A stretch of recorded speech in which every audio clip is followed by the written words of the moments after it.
ನಮಸ್ಕಾರ ಗೆಳೆಯರಿ, stock market Kannada ಚಾನಲ್ಗೆ ಸ್ವಾಗತ ಸುಸ್ವಾಗತ. ಗೆಳೆಯರಿ, ವಿಡಿಯೋದಲ್ಲಿ ನಮ್ಮ ಮಾರ್ಕೆಟ್ಗೆ ಸಂಬಂಧಪಟ್ಟಂತೆ, ಇನ್ನು ಕೆಲವು ಸೆಕ್ಟರ್ಗೆ ಸಂಬಂಧಪಟ್ಟಂತೆ, ಹಾಗೆ ಇನ್ನು ಕೆಲವು ಇಂಡಿವಿಜುವಲ್ ಸ್ಟಾಕ್ಗಳಿಗೆ ಸಂಬಂಧಪಟ್ಟಂತೆ ಇವತ್ತು ಮಾರ್ಕೆಟ್ ಕ್ಲೋಸ್ ಆದ್ಮೇಲೆ ಬಂದಿರುವಂತಹ ಬ್ರೇಕಿಂಗ್ ಸುದ್ದಿಗಳನ್ನ ತಿಳ್ಕೊಳ್ಳುವಂತ ಪ್ರಯತ್ನವನ್ನ ಮಾಡೋಣ. ಹಲವಾರು ಅಪ್ಡೇಟ್ಗಳನ್ನ ಕವರ್ ಮಾಡ್ತಾ ಇದ್ದೀನಿ, ಹಾಗಾಗಿ ವಿಡಿಯೋನ ಕೊನೆವರೆಗೂ ನೋಡಿ ಪೂರ್ತಿ ವಿಚಾರ ತಿಳ್ಕೊಳ್ಳಿ.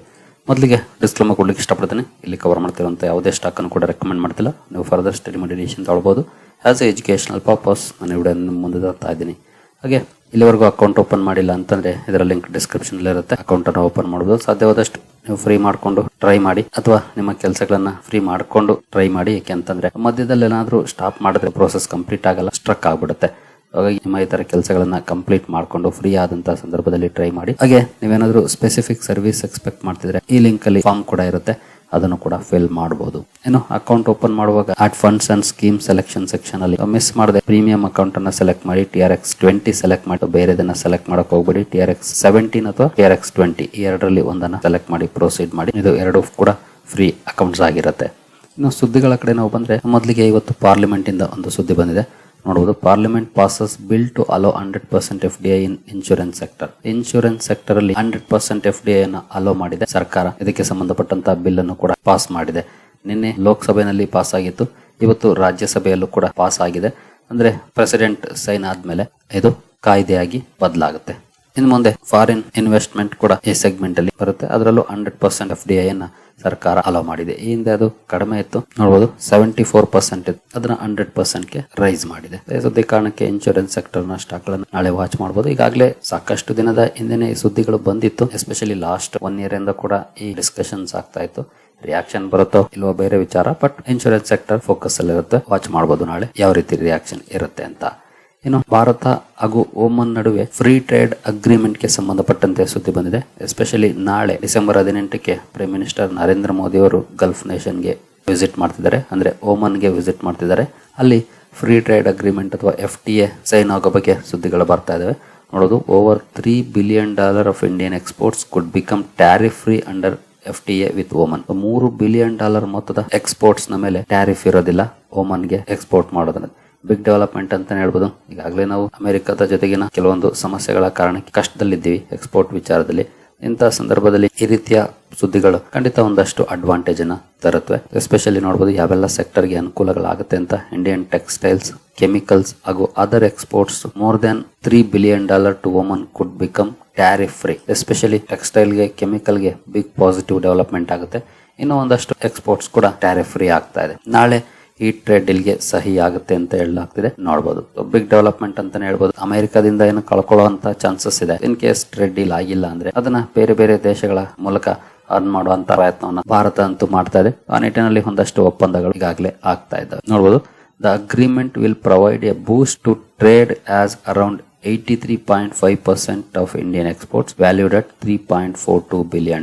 FY25 ಅಲ್ಲಿ ಇರುವಂತದ್ದು. Face a tariff of about 5% in Oman. 5% tariff ಇರುತ್ತೆ, ಉಳಿದದ್ದು 83%, 5% ಟ್ಯಾರಿಫ್ ಇರುತ್ತೆ ಇಂಡಿಯನ್ ಎಕ್ಸ್ಪೋರ್ಟ್ಸ್, ಉಳಿದದ್ದು ಟ್ಯಾರಿಫ್ ಫ್ರೀ ಆಗಿರುತ್ತೆ. ಹಾಗೆ ಬೈಲ್ಯಾಟ್ರಲ್ ಟ್ರೇಡ್ ಏನಿದೆ ಬಿಟ್ವೀನ್ ಇಂಡಿಯಾ ಅಂಡ್ ಓಮನ್ ನೋಡಬಹುದು, $10 billion ಕ್ರಾಸ್ ಮಾಡಿದೆ 2025ರಲ್ಲಿ FY25 ಅಲ್ಲಿ. ಈಗಾಗಲೇ ಈ ಟ್ರೇಡ್ ಡೀಲ್ ಮೂಲಕ high value sector such as engineering goods, automobiles, pharma, food products, textile and electronics ಇವುಗಳಿಗೆ ಒಳ್ಳೆ ಅವಕಾಶ ಸಿಗ್ತಾ ಇದೆ ತಮ್ಮ ಬಿಸ್ನೆಸ್ ಅನ್ನ ಎಕ್ಸ್ಪ್ಯಾಂಡ್ ಮಾಡ್ಕೊಳ್ಳಿಕ್ಕೆ ಓಮನ್ ಅಲ್ಲಿ. ಸೊ ಈ ಸೆಕ್ಟರ್ ನ ನಾಳೆ ವಾಚ್ ಮಾಡಬೇಕಾಗುತ್ತೆ ನಾವು. ನಾಳೆ ಟ್ರೇಡ್ ಡೀಲ್ ಆಗುವ ಸಾಧ್ಯತೆಗಳಿದೆ. Engineering goods, automobiles, pharmaceuticals, food products, textiles ಹಾಗೂ ಎಲೆಕ್ಟ್ರಾನಿಕ್ ಸೆಕ್ಟರ್ಸ್ ಅನ್ನು ತೆಗೆಯಲಿ. ನಾವು ಟ್ರೇಡ್ ಡಿಫಿಸಿಟ್ ಅಲ್ಲಿ ಇದೀವಿ. $4.1 billion ಮೊತ್ತದ ಎಕ್ಸ್ಪೋರ್ಟ್ ಅನ್ನ ಮಾಡ್ತಿದೀವಿ.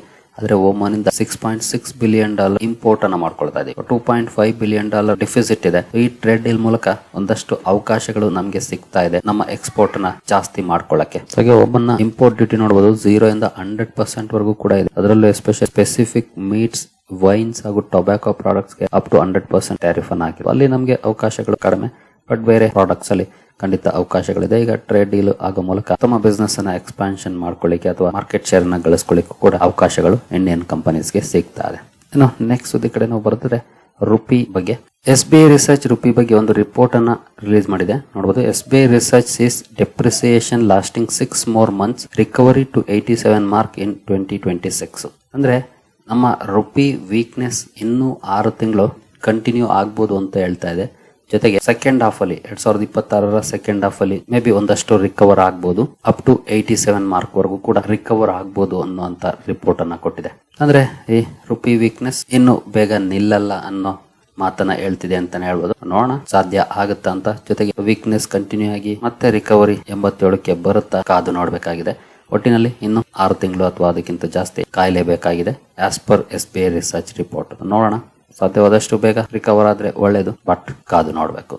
ನೆಕ್ಸ್ಟ್, ಇವತ್ತು ರುಪಿಯಲ್ಲಿ ಒಂದಷ್ಟು ರಿಕವರಿ ಕೂಡ ನೋಡ್ಲಿಕ್ಕೆ ಸಿಕ್ಕಿದೆ. ಅಂದ್ರೆ ಡಾಲರ್ ಎದುರುಗಡೆ ಸ್ವಲ್ಪ ಮಟ್ಟಿಗೆ ಸ್ಟ್ರಾಂಗ್ ಆಗಿದೆ ನೋಡ್ಬೋದು. 90.37 ವರೆಗೆ ಬಂದಿದೆ. ಆಲ್ಮೋಸ್ಟ್ 91 ಮೇಲೆ ಹೋಗಿದ್ದಂಥದ್ದು. ಹಾಗಾಗಿ ಇವತ್ತು ಸೆಕೆಂಡ್ ಹಾಫ್ ಅಲ್ಲಿ ಎಸ್ಪೆಷಲಿ ಒಳ್ಳೆ ರಿಕವರಿ ಆಗಿದೆ ಅಂತಾನೆ ಹೇಳ್ಬೋದು. ಮೋರ್ ದೆನ್ 50 ಪೈಸೆ ಅಪ್ರಿಶಿಯೇಟ್ ಆಗಿದೆ ಇವತ್ತು. ಇದಕ್ಕೆ ಪ್ರಮುಖ ಕಾರಣ ಅಂತಂದ್ರೆ RBI ಇವತ್ತು ಇಂಟರ್ವ್ಯೂನ್ ಮಾಡಿದೆ. ಅದರಲ್ಲೂ ನೋಡಬಹುದು aggressively to arrest a one-way slide, triggering a sharp intraday reversal that reflected how fragile sentiment has become. RBI ಇಂಟರ್ವ್ಯೂನ್ ಮಾಡಿದೆ ಅಂದ್ರೆ ಏನ್ ಮಾಡಿರ್ತಾರೆ, ಡಾಲರ್ ಸೆಲ್ ಮಾಡಿರ್ತಾರೆ. ಮೇ ಬಿ ಡಾಲರ್ ಸೆಲ್ ಮಾಡಿದಾಗಲೇ ರುಪಿ ಸ್ಟ್ರಾಂಗ್ ಆಗೋದು. ಮೇ ಬಿ ರಿಸರ್ವ್ಸ್ ಅಲ್ಲಿ ಇದ್ದಂತದ್ದನ್ನ ಒಂದಷ್ಟು ಸೆಲ್ ಮಾಡಿರ್ತಾರೆ. ನಾಳೆ ನಾಡಿದ್ರಲ್ಲಿ ಸುದ್ದಿ ಬರಬಹುದು ಎಷ್ಟರ ಮಟ್ಟಿಗೆ ಸೆಲ್ ಮಾಡಿದ್ದಾರೆ ಅಂತ. ಇದು ಶಾರ್ಟ್ ಡ್ಯೂರೇಷನ್ ಅಷ್ಟೇ, ಬಟ್ ಇಂಪಾರ್ಟೆಂಟ್ ಆಗೋದು ನಮ್ಗೆ ಲಾಂಗ್ ಡ್ಯೂರೇಷನ್ ಅಲ್ಲೂ ಕೂಡ ಇನ್ಫ್ಲೋ ಬರೋದು. ಇನ್ಫ್ಲೋ ಬಂದ್ರೆ ರುಪಿಯನ್ನ ಬೈ ಮಾಡ್ತಾರೆ, ಡಾಲರ್ಸ್ ಅನ್ನ ಸೆಲ್ ಮಾಡ್ತಾರೆ. ಹಾಗಾಗಿ ಇನ್ಫ್ಲೋ ಬಂದ್ರೆ ಖಂಡಿತ ಅದು ಲಾಂಗ್ ಡ್ಯೂರೇಷನ್ ಅಲ್ಲೂ ಸಪೋರ್ಟ್ ಮಾಡುತ್ತೆ. ಇನ್ನು ಇವತ್ತು ಸೆಬಿ ಹಲವಾರು ಸುದ್ದಿಗಳನ್ನ ಕೊಟ್ಟಿದೆ. ಬೋರ್ಡ್ ಮೀಟಿಂಗ್ ಇತ್ತು, ಬೋರ್ಡ್ ಮೀಟಿಂಗ್ ಅಲ್ಲಿ ಹಲವು ಅಪ್ಡೇಟ್ ಗಳನ್ನ ಕೊಟ್ಟಿದೆ. ಇನ್ನು ಕೂಡ ಸಾಕಷ್ಟು ಅಪ್ಡೇಟ್ ಗಳು ಬರ್ತಾ ಇದಾವೆ. ಇಲ್ಲಿವರೆಗೂ ಬಂದಿರುವಂತ ಕೆಲವು ಅಪ್ಡೇಟ್ ಗಳನ್ನ ನೋಡಿದ್ರೆ ಈ ಹಿಂದೆ ಏನು ಕೆಲವು ಅನೌನ್ಸ್ಮೆಂಟ್ ಅನ್ನ ಮಾಡಿತ್ತು, ಅದರಲ್ಲೇನಂತ ದೊಡ್ಡ ಬದಲಾವಣೆಗಳನ್ನ ಮಾಡಿಲ್ಲ. ಎಸ್ಪೆಷಲಿ AMC ಕಂಪನೀಸ್ಗೆ ಒಂದು ಬ್ಯಾಡ್ ನ್ಯೂಸ್ ಅಂತಾನೆ ಹೇಳ್ಬೋದು. SEBI revises expense ratio, brokerage caps for mutual funds. Brokerage ಏನಿತ್ತು ಅದಕ್ಕೆ ಕ್ಯಾಪ್ ಅನ್ನ ಹಾಕಿದೆ. ಅಂದ್ರೆ ಇಷ್ಟೇ ಮಾಡಬೇಕು ಅಂತ ರೆಸ್ಟ್ರಿಕ್ಟ್ ಮಾಡಿದೆ ಬ್ರೋಕರೇಜ್ ಕಂಪನೀಸ್ಗೆ. ನೋಡಬಹುದು AUM ಅಪ್ ಟು 500 crore ಇರುವಂತವ್ರಿಗೆ ಈ ಹಿಂದೆ 2.25% ಇತ್ತು, ಅದನ್ನ ಈಗ 2.1% ಇಳಿಸಿದೆ. ಸೆಬಿ ರಿವೈಸ್ ಮಾಡಿದೆ. 500-750 ಕೋಟಿ ಇದ್ರೆ 2% ಇದ್ದದನ್ನ 1.9% ಮಾಡಿದೆ. ಹೀಗೆ ಬದಲಾವಣೆಗಳನ್ನ ಮಾಡಿದೆ. 1.6 ಇಂದ 1.5, 0.5 ಇಂದ 1.4 ಈ ರೀತಿ ಹಲವು ಬದಲಾವಣೆಗಳನ್ನ ಮಾಡಿದೆ. ಹಾಗೆ ಇಂಡೆಕ್ಸ್ ಫಂಡ್ಸ್ ಗೆ ನೋಡಬಹುದು 1% ಏನಿತ್ತು ಇನ್ಕ್ಲೂಡಿಂಗ್ ಲೆವೀಸ್, ಅದನ್ನ 0.9% ಮಾಡಿದೆ ಎಕ್ಸ್ಕ್ಲೂಡಿಂಗ್ ಲೆವೀಸ್. ಹಾಗೆ ಫಂಡ್ ಆಫ್ ಫಂಡ್ಸ್ ಅಥವಾ ETF ನೋಡಿದ್ರೆ 1% ಇದ್ದದನ್ನ 0.9% ಮಾಡಿದೆ. ಹಾಗೆ funds investing more than or equal to 65% AUM equity oriented schemes ಗೆ 2.25 ಇದ್ದಿದ್ದ 2.1% ಮಾಡಿದೆ. FOSLC cap change 2% to 1.84%. ಈ ರೀತಿ ಬದಲಾವಣೆಗಳನ್ನ ಅನೌನ್ಸ್ ಮಾಡಿದೆ. ನಾಳೆ ಈ AMC ಕಂಪನೀಸ್ ಅನ್ನು ನಾವು ವಾಚ್ ಮಾಡಬೇಕಾಗುತ್ತೆ, ಯಾವ ರೀತಿ ರಿಯಾಕ್ಷನ್ ಮಾರ್ಕೆಟ್ ಅಲ್ಲಿ ಬರುತ್ತೆ ಅಂತ. ಅಂದ್ರೆ ಎಕ್ಸ್ಪೆಕ್ಟೇಷನ್ ಎಷ್ಟಿತ್ತು ಅದ್ರ ಮೇಲೆ ಡಿಪೆಂಡ್ ಆಗುತ್ತೆ. ಬಟ್ ಕ್ಯಾಪ್ ಹಾಕಿರೋದು ಖಂಡಿತ ಒಂದಷ್ಟು ರೆಸ್ಟ್ರಿಕ್ಷನ್ ಅನ್ನ ಹಾಕ್ದಂಗಾಗಿದೆ ಅವುಗಳ ರೆವೆನ್ಯೂಗೆ. ಹಾಗಾಗಿ ನೋಡೋಣ ನಾಳೆ ಯಾವ ರೀತಿ ಪರ್ಫಾರ್ಮೆನ್ಸ್ ಬರುತ್ತೆ. ಈ ಅಸೆಟ್ ಮ್ಯಾನೇಜ್ಮೆಂಟ್ ಕಂಪನೀಸ್ ಅಂದ್ರೆ ಮ್ಯೂಚುವಲ್ ಫಂಡ್ ಪ್ರೊವೈಡ್ ಮಾಡುವಂತ ಕಂಪನೀಸ್ ಏನಿದಾವೆ, HDFC ಮ್ಯೂಚುವಲ್ ಫಂಡ್ ಆಗ್ಬೋದು, ಅಂದ್ರೆ HDFC AMC ಆಗ್ಬೋದು, ಆದಿತ್ಯ ಬಿರ್ಲಾ AMC ಇದೆ, ನಿಪ್ಪಾನ್ AMC ಇದೆ, ನಾಮ್ ಇಂಡಿಯಾ, ಹೀಗೆ ಹಲವಾರು ಕಂಪನೀಸ್ ಇದಾವೆ. ಆ ಸ್ಟಾಕ್ ಗಳಲ್ಲಿ ಯಾವ ರೀತಿ ರಿಯಾಕ್ಷನ್ ಬರುತ್ತೆ ಅನ್ನೋದನ್ನ ವಾಚ್ ಮಾಡಬಹುದು ನಾಳೆ. ನಂತರ ಕ್ರೆಡಿಟ್ ರೇಟಿಂಗ್ ಏಜೆನ್ಸಿಗೆ ಸಂಬಂಧಪಟ್ಟಂತ ಒಂದಷ್ಟು ಬದಲಾವಣೆಗಳನ್ನ ಅನೌನ್ಸ್ ಮಾಡಿದೆ. SEBI board players expansion of credit rating agencies mandate beyond SEBI regulated instruments. SEBI regulated instruments ಏನಿರುತ್ತೆ ಅದನ್ನ ಹೊರತುಪಡಿಸಿ ಕೂಡ ಅವರು ರೇಟಿಂಗ್ ಅನ್ನ ಕೊಡ್ಲಿಕ್ಕೆ ಅಲೋ ಮಾಡಿದೆ. ಅದೊಂದು ಪಾಸಿಟಿವ್ ಅಪ್ಡೇಟ್ ರೇಟಿಂಗ್ ಏಜೆನ್ಸೀಸ್ಗೆ. ಇನ್ನು SEBI board approves revamp of stock broker regulations replaces 1992 framework. 1992 framework ಏನಿತ್ತು ಅದನ್ನ ರೀಪ್ಲೇಸ್ ಮಾಡ್ಲಿಕ್ಕೆ ಅಪ್ರೂವಲ್ ಅನ್ನ ಕೊಟ್ಟಿದೆ. ಇನ್ನು ಕೆಲವೊಂದು IPO ಡಾಕ್ಯುಮೆಂಟ್ಸ್ ಒಂದಷ್ಟು ಅಪ್ರೂವಲ್ ಅನ್ನ ಕೊಟ್ಟಿದೆ. ಮ್ಯೂಚುವಲ್ ಫಂಡ್ ನಾವೀಗಾಗಲೇ ನೋಡಿದ್ವಿ. IPO ಪ್ರೊಸೀಜರ್ ಏನಿತ್ತು ಅದರಲ್ಲೂ ಕೂಡ ಒಂದಷ್ಟು ಈಸಿ ಮಾಡಿದೆ ಪ್ರೋಸೆಸ್ ಅನ್ನು. ಹಾಗಾಗಿ ಒಂದಷ್ಟು ಕಂಪನೀಸ್ಗೆ ಅದು ಅಂದ್ರೆ IPO ತರ ಅಂತ ಕಂಪನೀಸ್ಗೂ ಕೂಡ ಈಸಿ ಆಗುತ್ತೆ. ಇನ್ನು ಸೆಬಿ ಅಫಿಷಿಯಲ್ಸ್ ಗೆ ಸಂಬಂಧಪಟ್ಟಂತ ಒಂದಷ್ಟು ಸುದ್ದಿಗಳು ಬಂದಿದ್ದು, ಅಂದ್ರೆ ಅವರು ತಮ್ಮ ಇನ್ವೆಸ್ಟ್ಮೆಂಟ್ ಅನ್ನ ಡಿಸ್ಕ್ಲೋಸ್ ಮಾಡಬೇಕು ಅಂತ. ಬಟ್ ಅದಕ್ಕೆ ಸಂಬಂಧಪಟ್ಟಂತೆ ಇನ್ನೂ ನಿರ್ಧಾರವನ್ನ ತಗೊಂಡು ಮೋರ್ ಡಿಸ್ಕಷನ್ಸ್ ನೀಡೆಡ್ ಅಂತ ಹೇಳಿದೆ. ನೋಡೋಣ ಮುಂದಿನ ದಿನಗಳಲ್ಲಿ ಏನಾದ್ರು ಮಾಡುತ್ತಾ ಆ ನಿರ್ಧಾರವನ್ನ ಅಂತ. ಇನ್ನು ಗೂಗಲ್ ಇಂದ ಒಂದು ಸುದ್ದಿ ಬಂದಿದೆ. Google launches its first ever credit card globally in India and RuPay ties up with Axis Bank. Axis Bank ನ ಜೊತೆ ಟೈಅಪ್ ಅನ್ನ ಮಾಡಿಕೊಂಡು ಗೂಗಲ್ ಕ್ರೆಡಿಟ್ ಕಾರ್ಡ್ ಅನ್ನ ಲಾಂಚ್ ಮಾಡಿದೆ. ನೋಡಬಹುದು Axis Bank RuPay credit card Google ಜೊತೆ ಟೈಅಪ್ ಅನ್ನ ಮಾಡಿಕೊಂಡು ಫ್ಲೆಕ್ಸ್ ಅಂತ ರಿಲೀಸ್ ಮಾಡಿದೆ. ಈ ಸುದ್ದಿಯನ್ನು ಇವತ್ತು ಮಾರ್ಕೆಟ್ ಕ್ಲೋಸ್ ಆದ್ಮೇಲೆ ಕೊಟ್ಟಿದೆ. ಹಾಗಾಗಿ ನಾಳೆ ಆಕ್ಸಿಸ್ ಬ್ಯಾಂಕ್ ಅನ್ನ ವಾಚ್ ಮಾಡಬಹುದು, ಅದರ ರಿಯಾಕ್ಷನ್ ಇರುತ್ತಾ ಅಂತ. ಇನ್ನು ರೈಲ್ ಟೆಲ್ ಅಲ್ಲಿ ಇವತ್ತು ಒಳ್ಳೆ ಪರ್ಫಾರ್ಮೆನ್ಸ್ ಬಂತು. ಆಕ್ಚುಲಿ ಮಾರ್ನಿಂಗ್ ಒಂದು ಅಪ್ಡೇಟ್ ಅನ್ನ ನೋಡಿದ್ವಿ, ಕಂಪನಿಗೆ 27 ಕೋಟಿ ಆರ್ಡರ್ ಸಿಕ್ಕಿರೋ ಬಗ್ಗೆ. ಬಟ್ ಇನ್ನೊಂದು ಸುದ್ದಿ ಬಂದಿದೆ. ಎಲಾನ್ ಮಸ್ಕ್ ಅವರ ಸ್ಟಾರ್ಲಿಂಕ್ ಬ್ರಾಡ್ ಬ್ಯಾಂಡ್ ಪಾರ್ಟ್ನರ್ಶಿಪ್ ಗೆ ಸಂಬಂಧಪಟ್ಟಂತೆ ರೈಲ್ ಟೆಲ್ ಜೊತೆ ಮಾತುಕತೆಗಳನ್ನ ಆಡ್ತಿದೆ ಅಂತ ಸುದ್ದಿ ಬಂದಿದೆ ರಿಪೋರ್ಟ್ಸ್ ನ ಮೂಲಕ. ಇದು ಅಫಿಷಿಯಲ್ ಅನೌನ್ಸ್ಮೆಂಟ್ ಅಲ್ಲ, ರಿಪೋರ್ಟ್ ನ ಮೂಲಕ ಬಂದಿರುವಂತ ಸುದ್ದಿ. ಹಾಗಾಗಿ ಸ್ಟಾಕ್ ಅಲ್ಲಿ ಒಳ್ಳೆ ರಿಯಾಕ್ಷನ್ ಬಂದಿದೆ. ನೋಡೋಣ ಏನಾದ್ರು ಮಾತುಕತೆಗಳು ನಡೀತಿದೆಯಾ, ಮಾತುಕತೆಗಳೇನಾದ್ರು ಆದ್ರೆ ಒಬ್ವಿಯಸ್ಲಿ ಕಂಪನಿ ಅಪ್ಡೇಟ್ ಅನ್ನ ಕೊಡುತ್ತೆ. ನೋಡೋಣ ಅಫಿಷಿಯಲ್ ಅನೌನ್ಸ್ಮೆಂಟ್ ಬಂದಾಗ. ಇನ್ನು NSDL ಒಂದು ಕೇಸನ್ನ ಸೆಟಲ್ ಮಾಡ್ಕೊಂಡಿದೆ ಸೆಬಿ ಹತ್ರ. 15.5 ಕೋಟಿಯನ್ನ ಪೇ ಮಾಡಿ ಕಂಪನಿ ರೆಗ್ಯುಲೇಟರಿ ನಾರ್ಮ್ ವೊಲೇಷನ್ ಕೇಸ್ ಅನ್ನ ಸೆಟಲ್ ಮಾಡ್ಕೊಂಡಿದೆ ಇವತ್ತು. ಇನ್ನು FPIs turn positive on Indian stocks after 14 days cell of. ನಾವು ಡಿಸೆಂಬರ್ ಅಲ್ಲಿ ಕಂಟಿನ್ಯೂಸ್ ನೋಡಿದ್ವಿ, ಪ್ರತಿದಿನ ಕೂಡ ನೆಟ್ ಸೆಲ್ಲಿಂಗ್ ಅನ್ನ ಮಾಡ್ತಾ ಇದ್ರು. ಫೈನಲಿ ಇವತ್ತು ಅವರು ಒಂದಷ್ಟು ನೆಟ್ ಬೈಯಿಂಗ್ ಅನ್ನ ಮಾಡಿದ್ದಾರೆ. ನೋಡಬಹುದು 1171 ಕೋಟಿ ನೆಟ್ ಬೈಯಿಂಗ್ ಅನ್ನ ಮಾಡಿದ್ದಾರೆ. DIS ಕೂಡ 768 ಕೋಟಿ ನೆಟ್ ಬೈಯಿಂಗ್ ಅನ್ನ ಮಾಡಿದ್ದಾರೆ. ಇವತ್ತು ಇಬ್ರು ಕೂಡ ನೆಟ್ ಬೈಯರ್ಸ್ ಆಗಿದ್ದಾರೆ. ಅದರಲ್ಲೂ ಎಸ್ಪೆಷಲಿ ಡಿಸೆಂಬರ್ ಅಲ್ಲಿ ಒಂದು ದಿನ ಕೂಡ ಇವರು ನೆಟ್ ಬೈಯಿಂಗ್ ಅನ್ನ ಮಾಡಿರಲಿಲ್ಲ, ಕಂಟಿನ್ಯೂಸ್ ಸೆಲ್ಲಿಂಗ್ ಅನ್ನೇ ಮಾಡಿದ್ರು. ಬಟ್ ಇವತ್ತು for the first time in December 1171 ಕೋಟಿ ನೆಟ್ ಬೈಯಿಂಗ್ ಅನ್ನ ಮಾಡಿದ್ದಾರೆ.